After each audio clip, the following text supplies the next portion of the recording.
കൊമ്പനാനക്കുട്ടപ്പ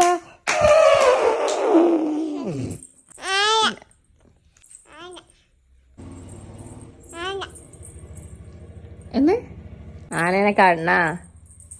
കുറച്ച് നാളായിട്ട് മോൾക്ക് ആനേനെ കാണാൻ ഭയങ്കര ആഗ്രഹമാണ്. ആന എന്താന്ന് പറഞ്ഞിട്ടൊന്നുമല്ല, അവൾക്കൊരു കളിപ്പാട്ടുണ്ട് കേട്ടോ. അപ്പം അത് കണ്ടിട്ട് അവസാനം ആന ആന എപ്പോഴും പറഞ്ഞുകൊണ്ടിരിക്കാൻ തുടങ്ങി. ശരിക്കും അവൾ നേരിട്ട് ഇതുവരെ കണ്ടിട്ടൊന്നുമില്ല കേട്ടോ. പിന്നെ കുഞ്ഞുമക്കളൊരു ആഗ്രഹം പറഞ്ഞാൽ നമുക്ക് പറ്റുന്നതാണെങ്കിൽ അത് സാധിച്ചു കൊടുക്കണം എന്നാണ് സിദ്ദിഖ് പറഞ്ഞിട്ടുള്ളത്. നമുക്കൊന്ന് സാധിച്ചു കൊടുക്കാം. അപ്പം നമ്മൾ കുറച്ച് ദിവസം മുന്നേ ടൂർ പോയ സമയത്ത് ഇതുപോലെ ഒരുപാട് ആനകളുള്ള സ്ഥലത്തും കൂടി പോയിട്ടുണ്ടായിരുന്നു.